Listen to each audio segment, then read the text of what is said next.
Is the waiting room still filling up? Just adding people as they come up. It's just 2 o'clock now, everyone. So we'll give it give it one more minute, and then we'll get underway. So, and then Poyan, as people come into the waiting room, I will just let them join us. Perfect, thank you.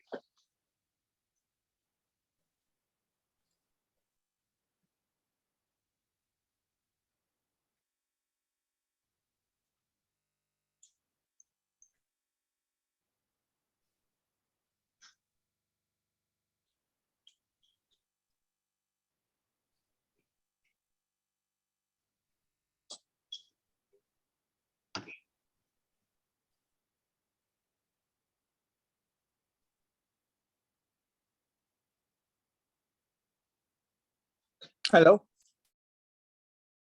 Hello there. Hi.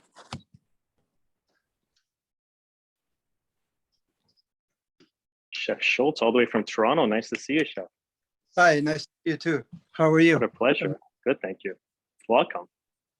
Thanks for inviting me. Of course.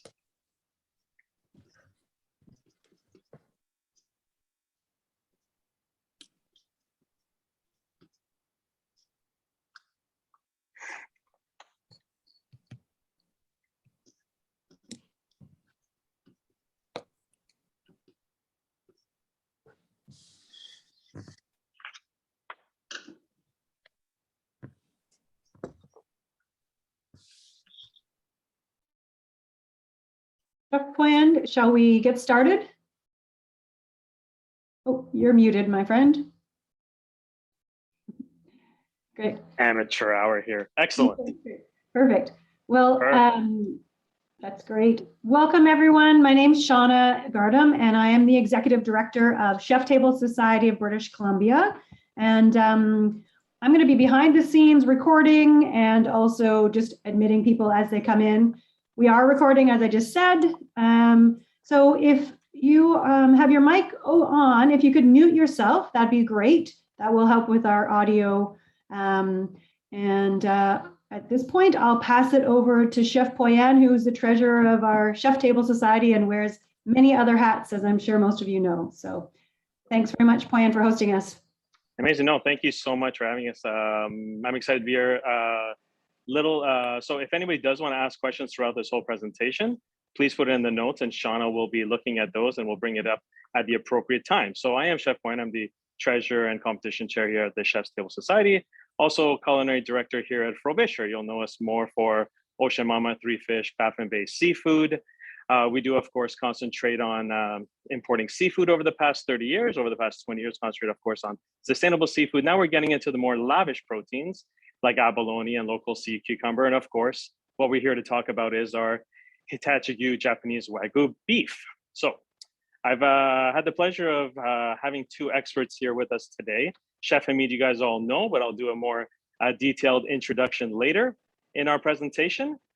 First, I'm very excited to present to you Chef Hiroko Shimbo, author of 3 award-winning books, The Japanese Kitchen, The Sushi Experience, and Hiroko's American Kitchen.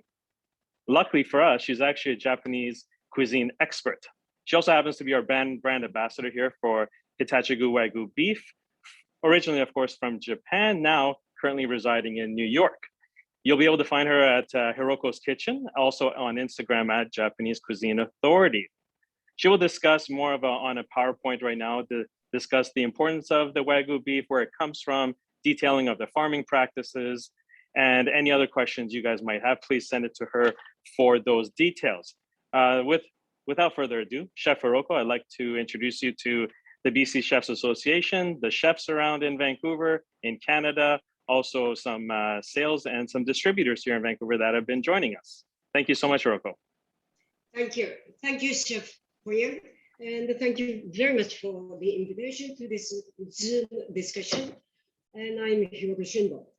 Okay, so today I am here, and also our team, the Japanese from Ibaraki Prefecture, is excited that the Frobisher International one of the most quality distributor in Canada is carrying our beef, Hitachigyu. Thank you. So, and hi chefs, I am very glad to be here, and we'll give you why our beef is the best from Japan. And Chef Poyan made me wonderful presentation, and I will go just using this presentation. Hello, can I?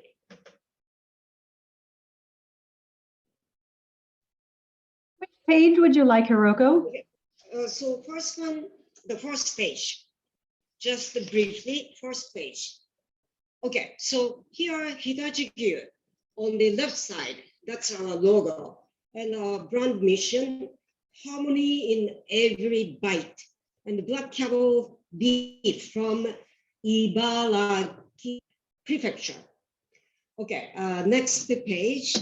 So I am sure, can I show Shona, can I show this, my screen as well? Okay, the second page, and I want to tell you where Ibaraki Prefecture is and what kind of prefecture, or the second page.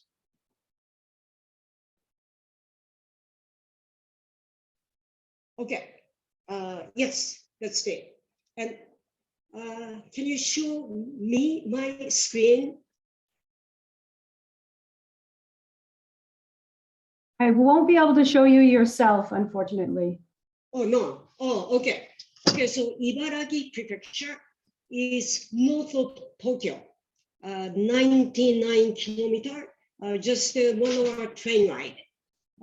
The prefecture is quite flat, and they're blessed with fertile land, clean water, and mild climate. So average winter temperature now is about 9 degrees Celsius, and during the day, and the night time is around 1 to 2 degrees. It's mild, but winter time they receive some snow as well, and all contributes to producing excellent quality and abundant agricultural produces, including Japanese black Wagyu beef. So here, Chef Poyan put the pronunciation, Hitachigyu. And when you pronounce Japanese word, you don't use any accent. It becomes all pronounced flat, Hitachigyu, Hitachigyu. And here you will see happy farmers, our selected 7 farmers. On these photos on the right side, these happy faces show their confidence, dedication, and love in their business. Okay, number 3, third page. And the next, I'm gonna explain the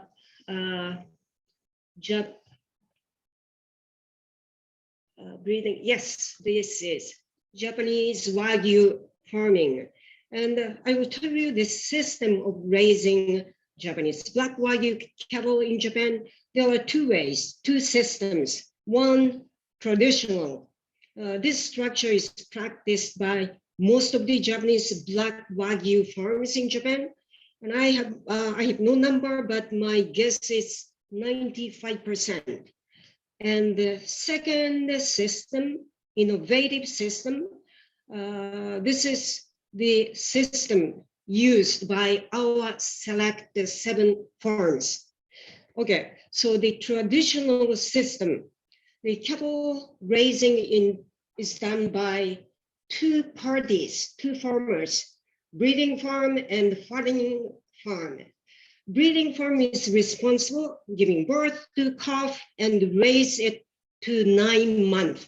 After 9 months, calf is taken to wholesale auction place and sold to fattening farmer. So breeding farmers sell the calf to fattening farmer. And fattening farmer at the auction, what they are looking for is a bloodline, health of the calf, structure of the calf, and the growth potential of the calf. So then raise the calf for average 22 months. So Japanese Black Wagyu is raised in total 30 to 33 months. So this system looks okay, but what happens for the calf who gets so stressed out, first taken out from his farm, separated from their mom, and maybe in worst case, they travel to the auction place 500 kilometers far away. So then the new life starts at completely different climate, taken care of by different farmer, given different food, drinking different water. So no matter how new home is comfortable, this experience leaves a big scar in calf's life, and this affects the flavor of the meat. Okay, so next page. So what our 7 select farm use raising the cattle is we call it ikkankei. Ikkankei literally means through management. So the farm takes care of the breeding and raising the cattle up to slaughter time. So the cattle, starting from the baby calf, spending all their life up to slaughter time in the same environment, same climate, same farmer, good food, same water, being taken care of by the love of the farmers. So this makes a very, very big difference in the flavor of the meat. Okay, so I may go quickly, but let's move on to other. So there is a big benefit of the ikkankei practice, which our farmers does. Then I'm sure chefs and also consumers are very interested in how cattle is raised in our 7 select farms. So number 1, each farm has mother cow. They spend almost of their life outside on the grass or rice field. Each farmers grow own rice for feed. So after harvesting the rice, the cow are transferred to the rice paddy and fertilize the paddy. It's a good cycle of sustainable farming. Number 2, cattle is raised in a spacious barn. The bedding is a mixture of rice straw and sawdust. This bedding is frequently changed by the farmers as cattle pees and poos and dirty it. 3 years ago, I visited a couple of our select farms when I was in Japan, and it was autumn. The temperature was cool, and I was impressed that these farms just didn't smell badly, and there was no fly, and the farmers really takes care of the bedding that makes the calf cattle stay comfortable life every time. And during the summer, the farmers use steam cooler to cool off some heat. And during the winter time, farmers equip the barns with heaters. So they're having a very comfortable life like us. So now number 3. So what do they eat? So calf, raw fish, and some mixed grain fish are introduced at the age 3-4 months, and the cattle, raw fish, and mixed grains. And let me get into a little deeper into this feed because there is one very important message here, information here. So raw fish includes rice straw, Italian grass, which farmers raise, Timothy grass, whole crop corn silage. They make this as well, and biobagas.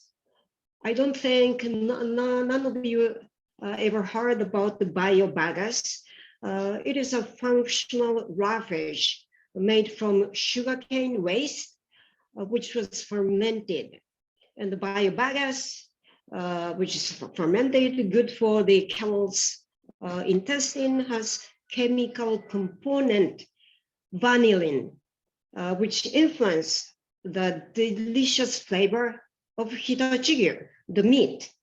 Biobagas actually was developed by the company in Ibaraki Prefecture. So mixed grains includes, here it's in Japan, so polished rice, rice bran, soybean waste, including the skin from the tofu production, or corn, sorghum, rapeseed waste, and sometimes fish flakes. And the most important thing is that our feed is antibiotic free.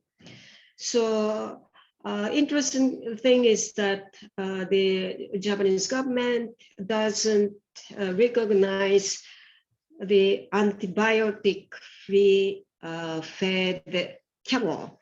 So in Japan, we can't promote the meat with antibiotic free, but it is truly antibiotic free. And the other meat cattle raised in Japan, many of them are fed with already antibiotic included feed. So this makes huge difference because our cattle eat very healthy food. So they're and also live in a very hygienic space. So they don't need a kind of antibiotic feed, or they are very healthy. So, and next, number 4, water.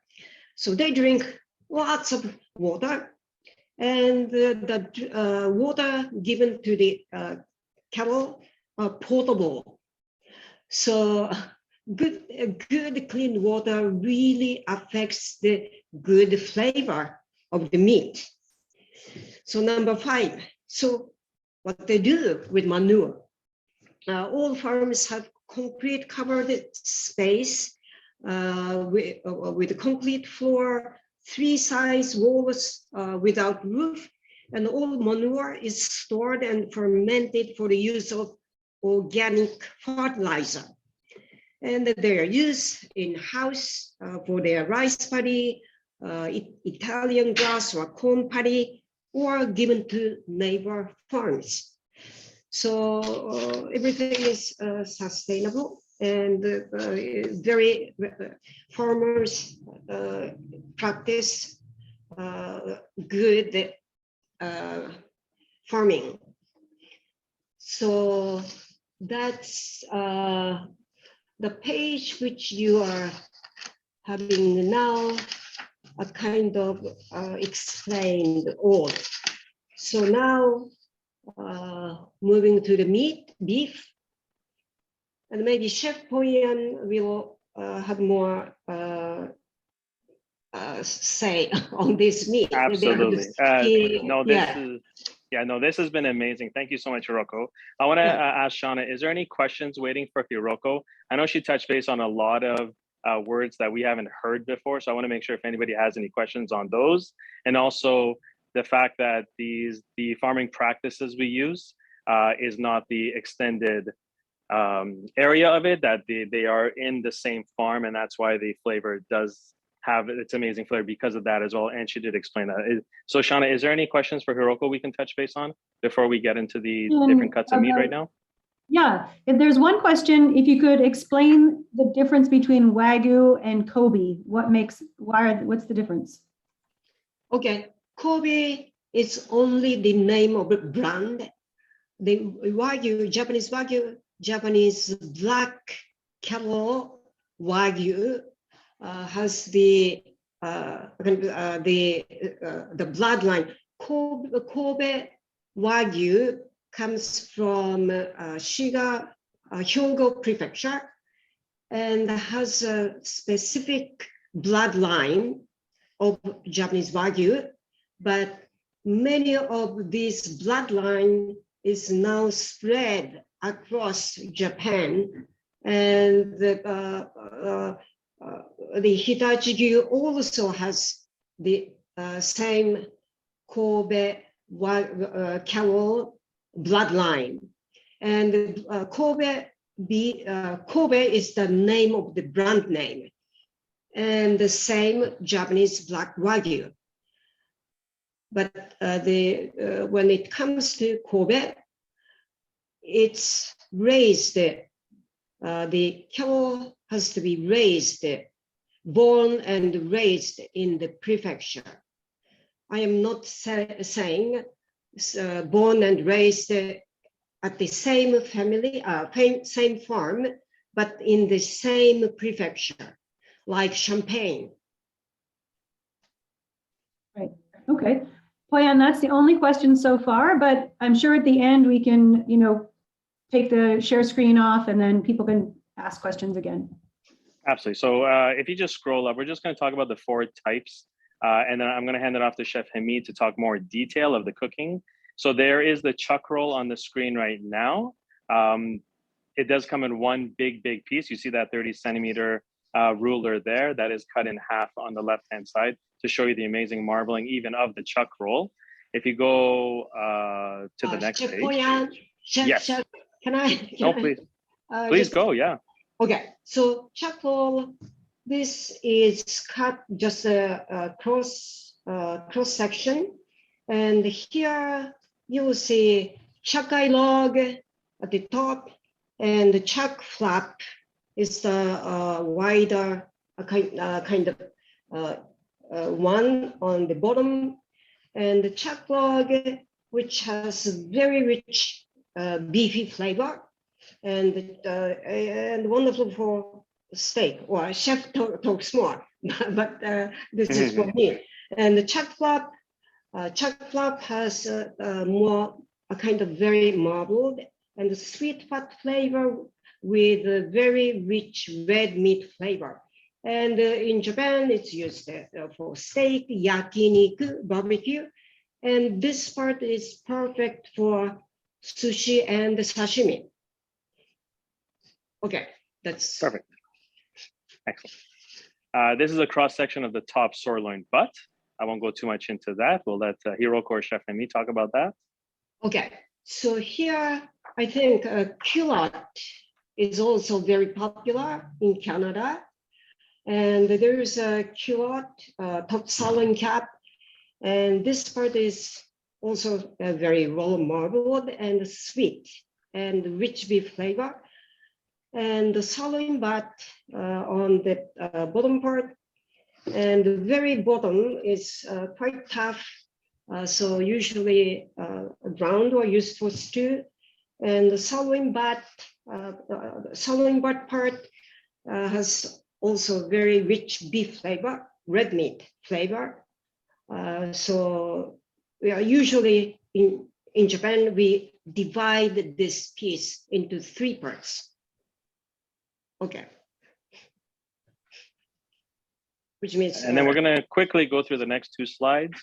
It's basically the New York strip and the ribeye, which might be on top, I guess. Okay, perfect. So that is what the New York strip looks like at this time, and then the ribeye will be the top one. Perfect. So I'm going to introduce Hamid, even though he doesn't need much introduction as it is. So currently co-founder of Good Flour Co., as well as the co-founder and chef proprietor of Popina Canteen and Popina Cantina, also chef instructor at VCC, also part of the chef collective of the Earls. I don't know how he has all this time to be with us today. Greatly appreciate it. He also has been awarded many, many awards when he was captain of Culinary Team BC and Culinary Team Canada, and of course garnered international fame for his culinary talents and expertise. So thank you very much for being here today. I'm going to let him speak about the beef that he has tried. He had samples of all of these beef in his hands for the past couple of days, and I'm excited to see what he did with them. Chef Hamid, please. Oh my God, Poyan, thank you so much. I'm melting away here. Hello, everybody. I just want to thank everyone for making this happen. Such a beautiful program to be part of. Chef Poyan reached out to me a couple of weeks ago, say, hey, this is what we're doing. Would you like to cook some piece of meat and let me know what your thoughts are? I'm like, cook Kobe beef? I am definitely in, and it's definitely would be an honor to do it. So I'm giving my my opinion, my humble opinion, what I found working with the product. And obviously every chef has a different point of view. And today I'd like to share my point of view with you. I'm going to share my screen. Makes it a little bit easier, hopefully, that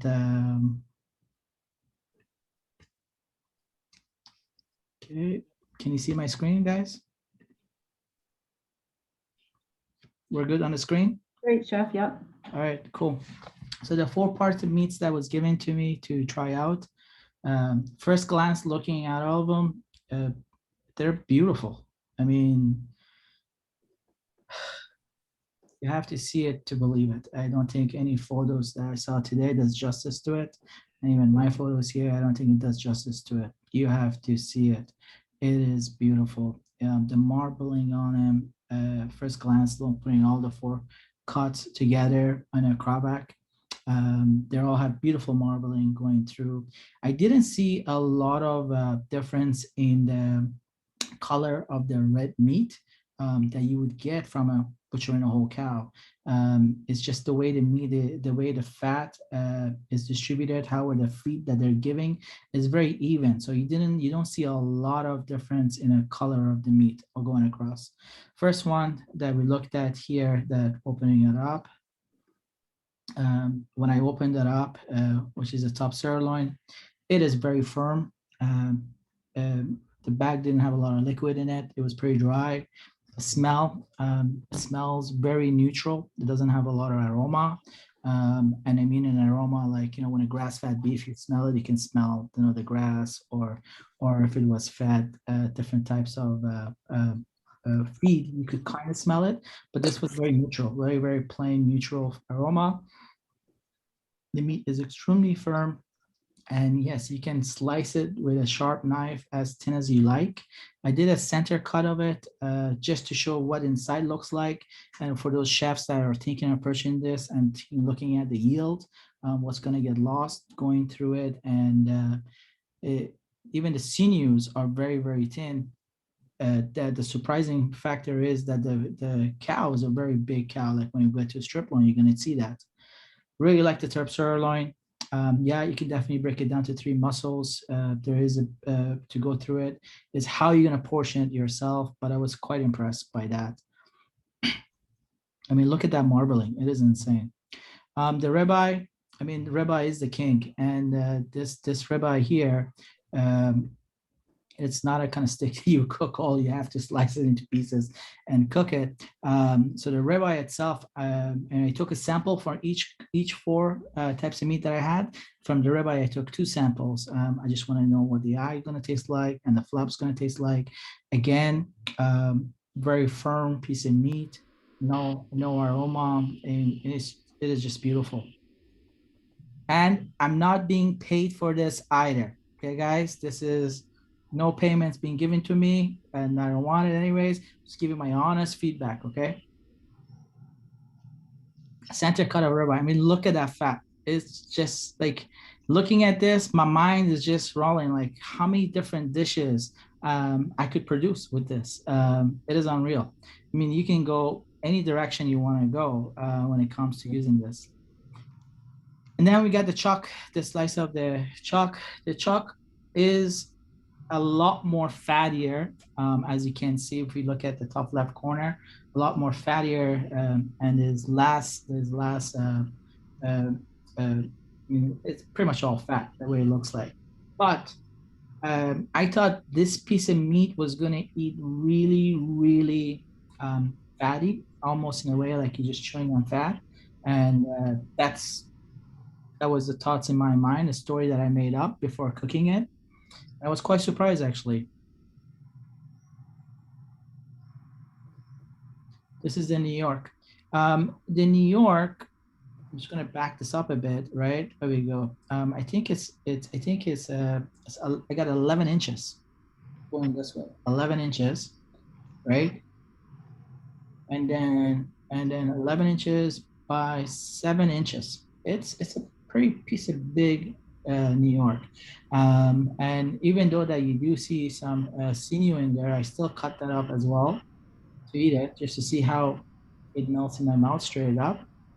Here's a portion of the ribeye that I did side by side, just to cook, to see how the side by side eats together. And I just used salt and pepper today, that's all.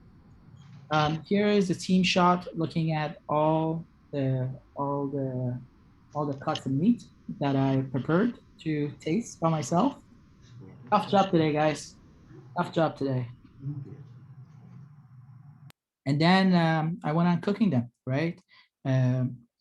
Today I want to know what it's like to use a cast iron pan and sear 2 pieces of meat in cast iron pan, the aromas that comes off the pan, what caramelization of meat, how does it caramelize, and what's the final result of that.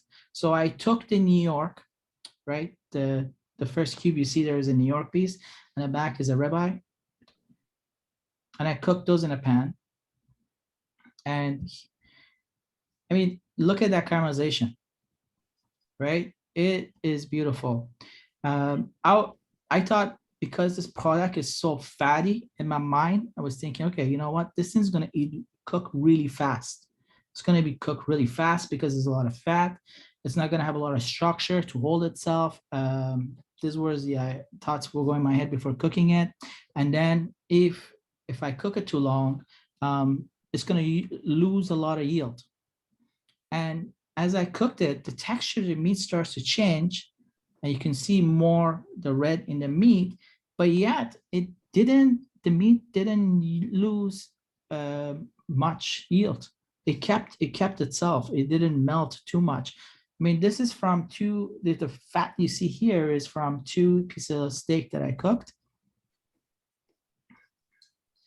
And the aroma that comes out is like caramelized ribeye fat. I mean, it is so beautiful. Here's the end piece. When it was done, I just threw some garlic and thyme, and then a little bit of basting of that to finish it off. And this is the finishing part for the ribeye. And the other 3, I put them on a grill, right? Just to see how they grill, right? I mean, it is just looking at 2 different cooking techniques here. They grilled really well. They kept their structure. Same thing, as soon as I put them in a grill, I mean, they were super white. They went in. As soon as you apply some heat to it, start to look like a pinkish. But they kept their structure. It's not like foie gras. You see all the fats coming down. And this is the finish shot of all of them. And my next task was slicing each one and taking a moment and thinking about what I'm eating and what my thoughts are. And as a chef, how would I use these cuts in future? So we have the 4 pieces of meat sliced up here to take a look at. The New York, which is for me, it's my left corner. I call Puyam after I ate in New York, and I go, holy, you know what? I'm blown away. This is unreal. Like, it's it's how it melts in your mouth, but you get a little bit of fight. You can see a little, you can taste a little, you can feel a little bit of fiber. It's unreal. It is an unreal flavor. The New York was definitely a win for me. If I had on a menu, nicely seared, garnished with little truffles or whatever it may be, or just by itself, it is what it is, right? It's a star. It doesn't need anything to carry it. The ribeye, the Aya ribeye, oh my God, it was so delicious. It was a lot softer than New York, but still had a little bit more beefier aroma than New York. And I really, really enjoyed it, the eye. And then the flap there, it has a little bit more texture, a little bit more bite. I can see it used for many, many different cooking techniques, but it has a little bit more texture and structure than the eye. The sirloin, it ate like butter. I mean, it ate like butter. And there is a little bit of change of aroma between these three cuts, even though that they're pretty close to each other. But sirloins usually, it's very bloody. Usually sirloins, don't have a lot of fat. It has that beautiful, juicy, bloody texture. But this one, it's just pure. I mean, it sounds bad to say pure fat, but no, it's just, it is fatty, but it's tender, and you have to experience it. You have to experience it. I'm blown away by all three. Then the chuck. The chuck, looking at it, I know like should it be braised? Should it be a short cooking technique? The chuck, it actually could be a short braise in a special dish. The chuck has a lot more fiber, a lot more structure than the other cuts of meat. And I noticed the chuck, it has the yield might not be exactly the same when you take the whole chuck apart. But you know what? If you want to do a nice thin slices just to grill quickly to wrap a dish or blanch and put on, or you wanted to put on a steak like a robata style, there's many uses for it that way. And if you want to do a beautiful, gorgeous short braise, we're talking like a 20-minute braise, 30 minutes braise, that will work really well. All in all, it was a beautiful experience. I enjoyed all the cuts of meat. Chef Boyan, any question? No, you're making me hungry, and I know I've had the pleasure of eating it. I thank you very much for your expert opinions. I know we're going to discuss for the chuck, like the hot pot restaurants will be a big taker of that, of course. What I know we didn't discuss is the grading of this beef and why it's so high grade, that it is A5 BMS 12. And a lot that you see right now is kind of cutting into the 8 to 11 range of the grading factor, while this is BMS 12. That's why you have such a high, tender flavor for your top sirloin, especially, and for your chuck. When you get to a little bit less grading section, with before like the 8s and the lowers, even the chuck and the top sirloin for sure has to get braised, while the grading of this is the top that you can get in the world, which is the BMS 12. Now, Hiroko, can you talk really quick? Now, again, if anybody has a question for Hamid, type it out as well, please. Cooking techniques, how much, but also I need to discuss the difference in the why they're graded differently and how with the BMS structure of the certificates. And I know we didn't touch base on this. Yes. Well, Sid did ask that question. So, but there's one question from Robert Belton, which might be quick. Can you dry age this product, or does it age well? So this is to Chef Hamid, or to me, or to who? Or my so the Wagyu comes with so much fat, so the fat oxidizes. However, the aging is when you age the meat, the mold attacks, or mold covers the meat, and this mold does a kind of decomposition of the fat. So, and actually in New York City, Bragada, the one beef distributor, they aged the beef to 45 days. So they have done this as a trial, and I haven't tasted the aged Wagyu, which has such a marbling high score. So I will leave this to Chef Hamid. What do you think about this aging? To be honest, like, I mean, I love a beautiful aged steak, but looking at this one here, what I've been giving, I don't think I would age it, to be honest with you, because I went back again. I had a piece of New York. I mean, the whole aging is tenderizing and give that beautiful aroma.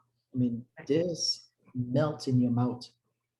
I know the word we're using fatty, but it's, let's take the fat out of it. Let's think about the texture of melting.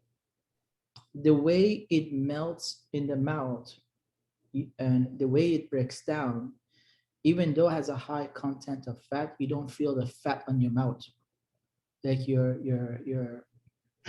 moisture in your mouth melts it and just goes down. You don't. It's not like you're gonna get this layer of fat left on your tongue after that. You need some hot water to wash it down. The way the fibers are in the New York and the ribeye and the sirloin, these fibers, the way the web, the way it is it's very textural. They don't fight. They just give you a little bit of. They allow you to give it a little bit of bite, and then they just break down in your mouth. I'm not sure if aging it would make those fibers more powdery, and take away from the mouthfeel of the meat. But I'm not an expert on that one. But looking at this, I'm happy. Like, blown away here, guys. Chef Hamid. Thank you, sir. Thank you, Chef. Chef Hamid, before we go back to Sid's great question here, which Poyan is going to touch on, there was a question wondering how hot or what temperature you had the pan and how long you had it on there. That's a good question. The pan, I didn't take a thermometer to it to say what temperature it is, but the pan, it was a meat. If it was, think about a medium. I put the steak at a medium, and then I continue with a high heat, and I just looked at the caramelization of the fat, and the smoke comes out, and ensure the pan is not too hot, that is going to burn the steak, and the pan is not too cold, that is going to boil the steak. So that's the thing. I don't think the caramelization that I got, I'm just going to bring it up here, if you can see. The caramelization I got in New York is a perfect golden brown crust. And it's, I guess we said from medium heat, I went to medium high, and then I kept it between up and down to the temperature. And another question that just popped in here, is it by preference how you cook it, to medium rare for Wagyu, or? I cooked all these medium rare, right? Just to see. I know some people like it done more, and some people like it Hitachi style. My preference is medium rare, so I cooked it to my preference. Very good, perfect. Shauna, for the grading question, I want to invite somebody that I see that's actually on this Zoom meeting. Chef Edgar is in Brazil right now, and Chef Edgar actually spent over 20 years importing Wagyu beef as well back in the day. If he would, because I know he is an expert of this as well, if he can come on board for 2 seconds just to talk about how the grading process happens, would be absolutely amazing. Perfect. And if Sid, if Edgar doesn't cover your whole question there, feel free to take yourself off mute and ask more further. Would you like me to start now, Chef Poyan? Yeah, please do. Thank you so much. As I sit here in the dark, as it's getting darker and darker. Hi, Chef Hamid, how are you? Chef Edgar, so nice to see you. Happy New Year, my friend. Yeah, Happy New Year to you too. So as far as I'm concerned with the Wagyu, I was involved with it at JNL Beef when I was a partner there. And I had a few heads, probably quite a few, couple of hundred heads up in, I don't know, can you see me? Can everybody see me okay here? Sorry, I'm seeing. Anyway, I had a couple of hundred heads up in Nicola Valley that I was using, and then we're using a feed cattle down in Surrey. So, but what I've done is we used to have the Japanese market and the UAE market. So the UAE is United Arab Emirates, so mainly Dubai, some Qatar, some Doha areas.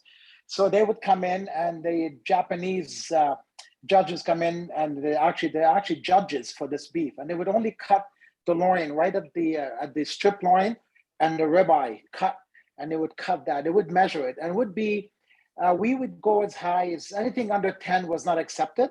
So we would throw that back in, and we would use it for Canada Prime A, and we would use it like a beef 4A graded, and the the CFIA inspector and the meat inspector agreed with that because it was definitely more than Prime 4A. But other than that, that's it. We found also that the people that were cooking the meats, and I won't go too much into it, they weren't using like 1 or 2 inch thick cut steaks. It's just people didn't know how to cook it back then. I'm sure they do now. They found it that it dried up because when they cooked it too well, you wasted all the beautiful fat. And we also, believe it or not, we use the fat cap that we take off the strip loin and the ribeye. We would sell that into 2-3 inch blocks, and it was used as a butter because the fat was so tasty. It was used as butter.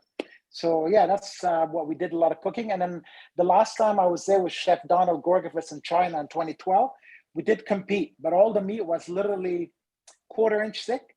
So we'd have to use a flame to cook it. We couldn't put it in the pan because it cooks instantly, and I'm sure Chef Hamid probably recognized that. It takes instant to cook, and you don't want to cook it too well. That's all I can say. So that's all I have for now. That's perfect. So when you talk about cutting it at a certain area, what are they measuring? Percentage of fat to the muscle availability, or is there a grading? Color, flavor, taste? What are they looking at? Color. First thing they do is they take a piece of the fat and they taste it. Okay, that's the first thing they do. They cut a piece out of that. Then they also look at the color. So the white to the red ratio. So the least amount of red that you want to see. So there's no red to be seen in it at all. That's the 12, basically, they want. Because once you cook it, and I'm sure Chef Hamid already said that, once you cook it, the meat is inside. You want that fat to go right inside the meat and then make it that flavor. The animals are not very old, as we all know. So aging is not a major issue, but we were still required to have 14 days on it by the time they came here, and it was shipped it back. And it was shipped frozen, it wasn't shipped fresh.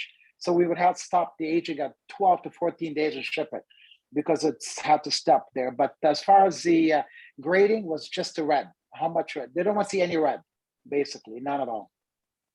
That is perfect. I think that answers that question as well, Shauna, correct? Thank you very much, Chef Edgar, for that education. Okay, thank you. So we've seen the different cuts. We've seen the grade of the BMS 12. Chef Hamid's talked about the cooking of it and why flavors, what he would do. Of course, you can all try your own as well. We're not going to talk about pricing, of course, right now. We're going to have to ask you to get in contact with us and our sales team here at Frobisher or Shamama and at Three Fish to discuss those. But again, because this is a fresh product that's being flown in fresh, we're only at the mercy of the farmers and when they can actually slaughter the cattle. So this was from one cattle, and we have when the cattle was born and where it lived and what farm it came from. So great traceability, and it will for sure be available to any distributor or customer if they have any of those questions on the traceability and sustainability of this feed. And I will also make sure that we did talk about the farming practices, all the stigma about Wagyu beef and that they're stuck in cages all time long and fed beer and fed whatever just to fatten them up does not exist at these farms, of course, and that is why we're very honored to be carrying such a high quality product. Anything else we can discuss, please let us know. Hiroko, I do want to thank you for giving your time as well here from New York. Greatly appreciate your expertise. And Chef Hamid, thank you so much for being here as well. And you got the better job of eating the beef today, so I'm happy to give you that as well. Thank you very much. It It was a Yeah. treat. Yeah, sorry to course interrupt we- everyone. No, go. Sid's put another question in there, but Sid, I think you should just unmute yourself and say hello. He had an experience, he and his wife Joan were at an event in LA. Nice. And what did your question is, how much fat do you prefer is the key factor? Is that a statement or no? It's a question, Sid. Maybe he's gone. Oh no, he's still here. Well, thanks very much. Yeah, this has been fascinating. I think that that quality of the Hitachi looks fantastic, but it's actually a personal thing for both the chef and for the consumer as to how much fat they want. Because at this special event we were at Cut Restaurant in LA, Wolfgang Puck did identical size and portion and temperature and time of those two different Idaho Snake River Farms Wagyu beef against Kobe.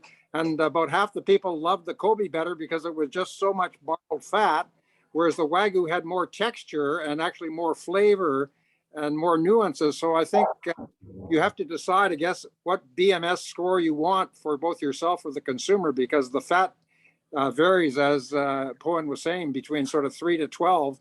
And it doesn't necessarily mean that 12 is better if you prefer it with a little bit more texture and a little bit more like a steak rather than like a foie gras texture. So it's quite a complicated subject. And I just wanted to make the point that more fat is not necessarily the best, okay, because it might be too much fat for you if you're looking for sort of a big textured steak. Thanks. Thanks, Sid. Poyen? No, that is exactly the point, of course.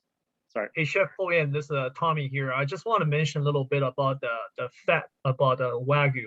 I'm a sales rep and a business development person in Frobisher, and I'm the one made a connection with Hiroko, also Japan team, try to bring this beef into Canada. Here's what I learned. Lots of Canadian populations, they prefer to eat a 12-ounce steak like a AAA or Prem. They don't want to eat a 12-ounce steak like BMS 12 Wagyu beef, because that's just a way too much. So most restaurants in the world, when you come to Wagyu beef or Kobe beef, lots of people like to call Kobe, it's basically you order by grams, like 200 gram or 300 gram. That's how your order size is once it comes to Wagyu. People don't really ask for, hey, can I have an 8-ounce New York steak Wagyu? I never see that in my life. Number one, that's going to be ridiculous amount of money. Second, it's just too much overwhelming with the fat.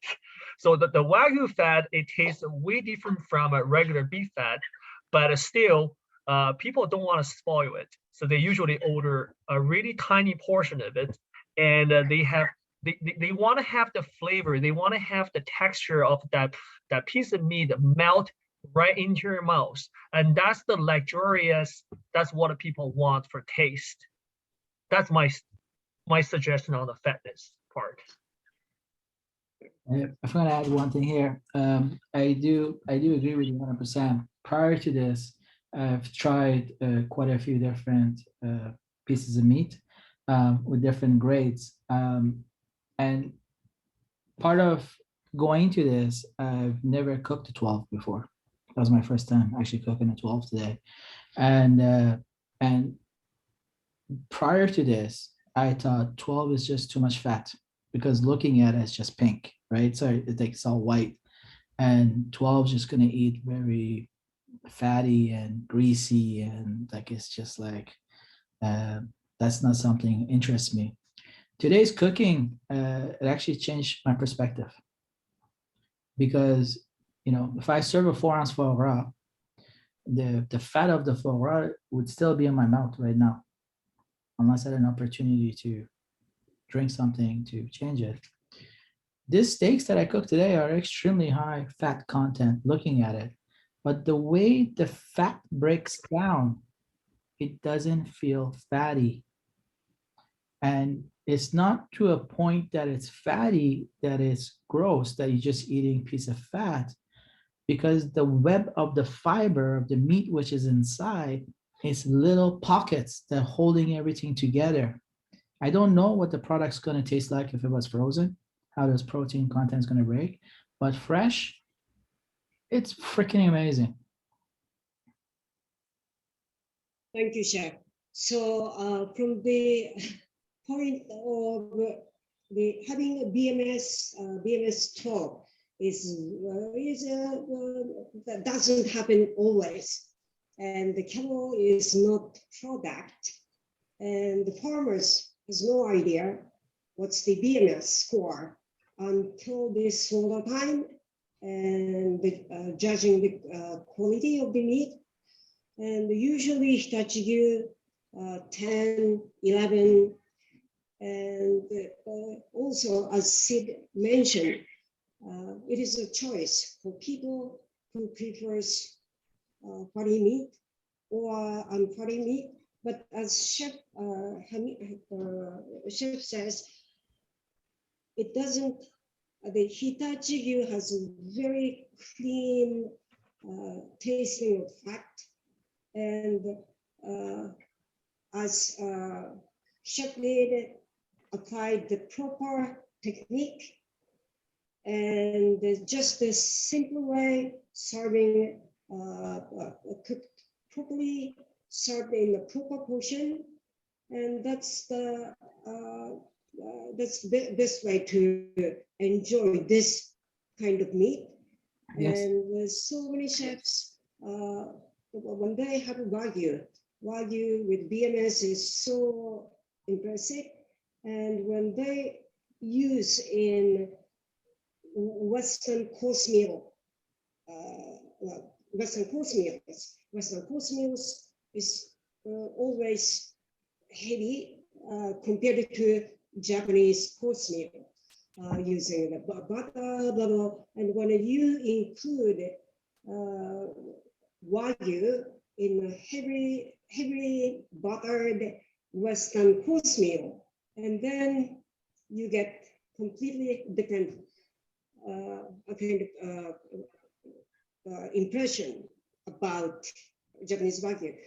Chef simply made this in the most delicious way without eating other thing, and so it is always I attended several Wagyu Hitachigyu tasting sessions, but the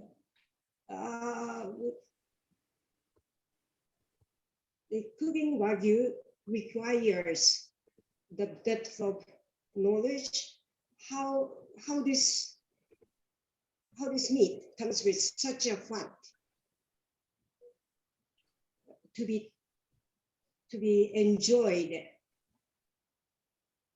not just as a simple plate, but in a course meal requires lots of thinking and lots of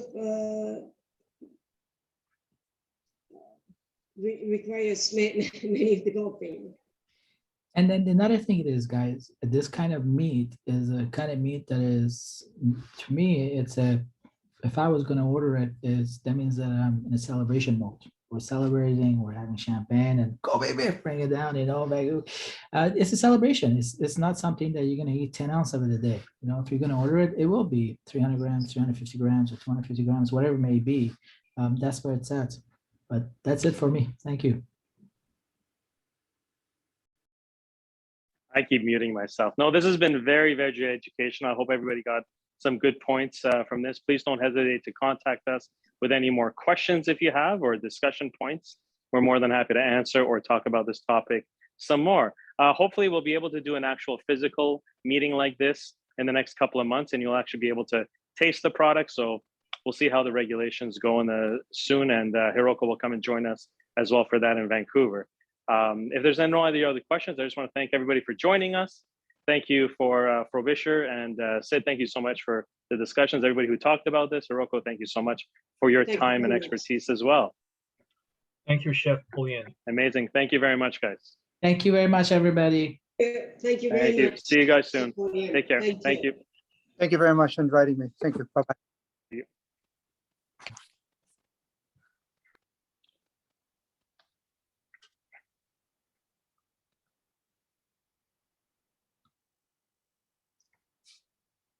great information on the Wagyu. For being here.